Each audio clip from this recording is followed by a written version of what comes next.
¿Me escuchan? Súper bien, gracias. Hola, soy Laura. Primero que todo mencionar que me gustó mucho lo que había hablado Verónica. En torno al tema, mi duda va en relación al aumento que ha tenido igual la violencia de género con relación al contexto de pandemia. ¿Cómo ponemos en práctica esta noción de equidad sabiendo de que la violencia incluso ha aumentado en un 70%? Considerando en el contexto en cual nos encontramos hoy en día inmersos, el tema de la cuarentena, los otros factores dentro de las familias que se van generando, que van provocando como tal un desequilibrio y una crisis. Y por ende también va en aumento el tema de la violencia, sobre todo de género.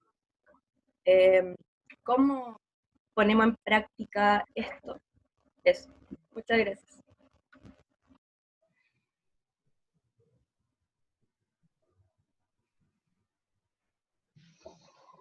Sonia, ¿cómo lo hacemos? ¿Esperamos varias preguntas o No, vamos haciendo? por favor, en la medida que surgen las preguntas, tú las vas contestando, por Ah, favor. súper. Primero me gustaría, como una de las cosas que hemos estado conversando, ¿verdad? Con un grupo de amigos y amigas, eh, y que estamos como súper preocupadas y preocupados por este tema, relevamos el hecho, por ejemplo, de que si uno analiza el tratamiento de la pandemia a nivel mundial, y me imagino que ustedes ya han visto las cifras, ¿verdad? De que justamente en los países donde hay lideresas, ¿verdad? Resulta que ha habido un mejor como abordaje de lo que implica la pandemia. Ya, primera cosa. Ya, entonces me gustaría como decir de que han demostrado los datos que tenemos hasta el momento disponibles, que han demostrado un discurso cercano, súper claro en términos de las medidas, explicando por qué el confinamiento, llamando al autocuidado, llamando a la responsabilidad ciudadana. Es muy interesante el discurso de estas lideresas mundiales que bueno, de los 195 países, ¿cuántos son? No sé, si la memoria no me falla, ¿cuántos son? Siete mujeres, ¿no? ¿Cuántas son? Si no son más de esas, de los 190 y tantos países, ¿verdad? Donde, entonces, llama, bueno, primero decir eso, ¿no? Que las lideresas han demostrado, digamos, como actuar rápidamente, ¿verdad? No han tenido que esperar, ¿verdad?, eternamente para tomar medidas, la han tomado cuando tienen que tomarlas, pero también con un discurso cercano, claro, ¿verdad?, y llamando a la responsabilidad, ¿ya? Eh, y yo diría que con respecto a la pregunta en particular, ¿no? O sea, eso ya lo hemos visto, de que efectivamente incluso se puso ahora a disposición un número, ¿verdad?, de teléfono para poder llamar, ¿verdad?, para poder denunciar. Pero ahora resulta de que tenemos un problema que yo creo que cada vez se ha visibilizado más, pero antes teníamos el problema de que las personas no denunciaban, ¿verdad? Por vergüenza, por un montón de cosas, por pudor, ¿verdad? Por un montón de cosas las personas como que las niñas, las jóvenes y las mujeres también parejas se lo mantenían en silencio. A propósito de mi docencia, yo tengo un curso de género ya desde el año 2013 y la misma situación le ocurría a los varones, ¿ah? Porque yo tenía un grupo de trabajo social, ¿verdad?, que justamente elaboró una tesis de varones que eran golpeados por su polola, y a los jóvenes, a los chicos les pasaba lo mismo, ¿no? Les pasaba que les daba vergüenza, o cuando iban a carabineros se burlaban de ellos, ¿verdad? Yo creo que eso ha cambiado lento, pero ha cambiado un poco en el sentido de que tanto las mujeres o las vecinas o las personas denuncian, ¿ya? Eh, pero también, o sea, el fono se activó, hubo un fono de emergencia que se activa, ¿verdad?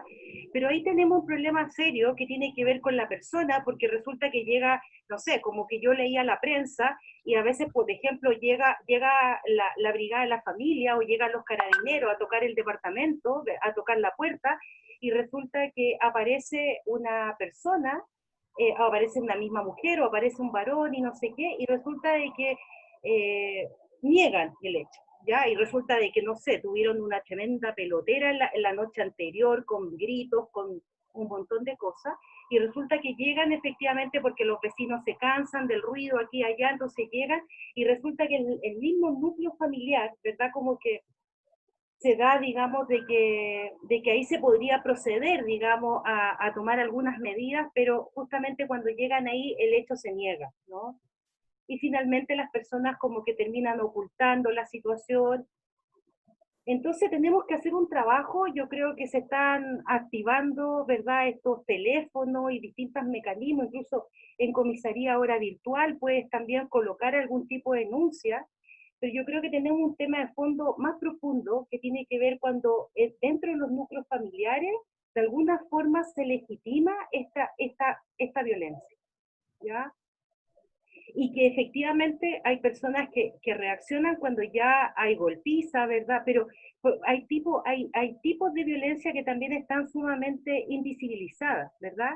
No, es que me dijo una palabrita, es que me dijo aquí, me dijo allá, ¿verdad?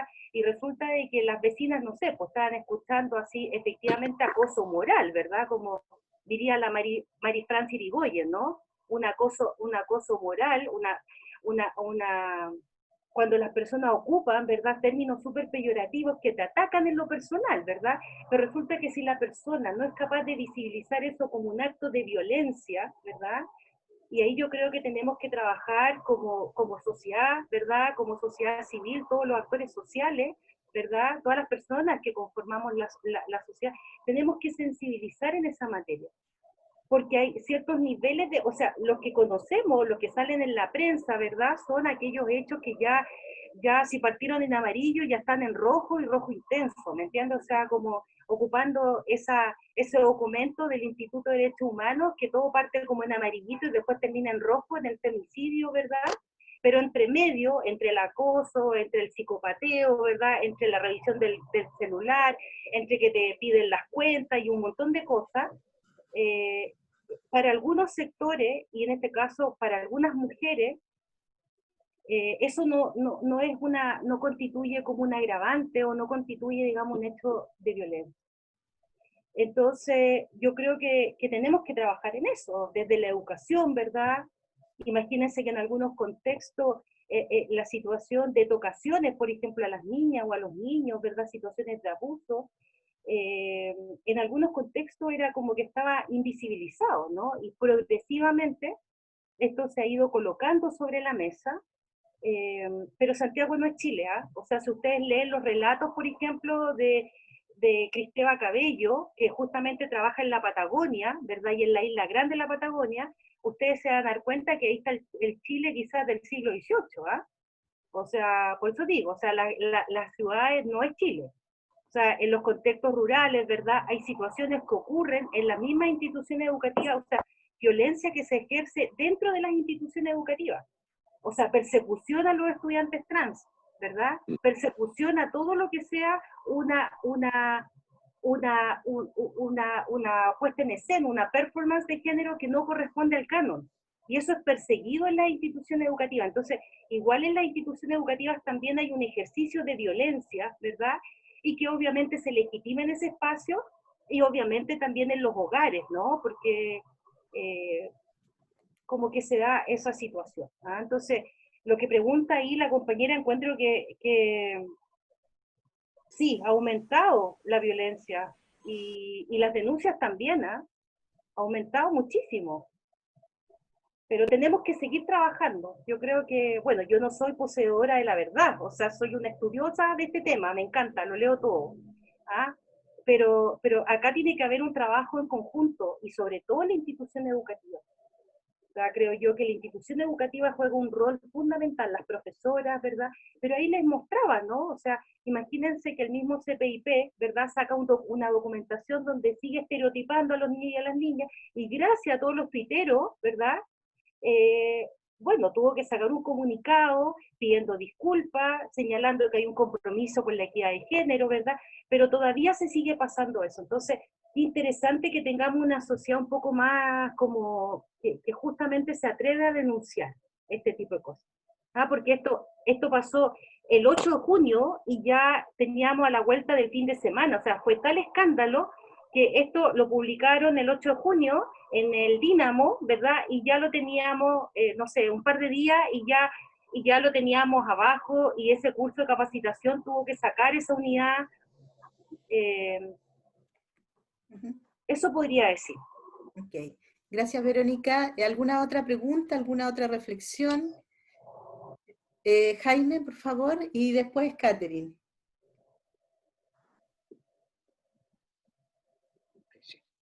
Hola, muchas gracias por la invitación de Sonia y por estar acá en esta interesante reflexión. Bueno, a mí me gustaría decir muchas cosas porque es un tema que evidentemente tenemos con mucha sensibilidad en distintos niveles. Por ejemplo, en la facultad donde yo trabajo, hemos tenido y tenemos estudiantes transgénero, por ejemplo, y en general se han dado circunstancias de mucha integración, de apoyo, tanto desde los profesores como desde los mismos estudiantes, incluso desde el mismo tratamiento del nombre. El nombre, personas que se quieren identificar con un nombre masculino, y desde el principio nosotros incorporamos administrativamente esos detalles que hacen que la integración sea más exitosa. También en el plano de la investigación, que era una pregunta que tú hacías, en general, bueno, en mi experiencia concreta en investigación, que yo siempre me mantengo en ese ámbito, gracias, bueno, también a los estudios que hago, continuamente mis referencias son en gran parte referencias de investigadoras femeninas. Ya hay muchos estudiosas en el ámbito de los estudios postcoloniales, por ejemplo, que nos han ayudado un montón en las distintas áreas que trabajamos. Y también en el ámbito de, ahora ya asumiendo mi rol como decano, nos toca a veces asignar responsabilidades y siempre está la preocupación de no simplemente asignar responsabilidades o favorecer en concursos académicos a mujeres simplemente porque está de moda o porque queremos hacer equiparar en número, ¿no es cierto? Sino haciendo un trabajo también de recuperar o valorar la potencialidad a veces escondida de muchas mujeres, incluso en el ámbito académico. Concuerdo en esa visión de que a nivel directivo, si bien tenemos muchas profesoras, pero no siempre tenemos muchos directores, rectores, por supuesto, rectores de universidades, ¿no es cierto? Decanos, bueno, en nuestra facultad, en nuestra universidad tenemos totalmente equiparados números, 2 decanas, 2 decanos. Hasta el año pasado había 3 decanas. Entonces, pero a veces también hay mujeres que han ejercido su liderazgo de una forma autoritaria que no corresponde a la idea que nosotros tenemos. O sea, lo han hecho así, estereotipadamente han gobernado como hombres, ¿sí? Como que se han apropiado del poder y entonces yo creo que el tema del ejercicio de la autoridad es una maduración que tenemos que hacer todos, tanto hombres como mujeres. Y aunque yo he tenido excelentes jefas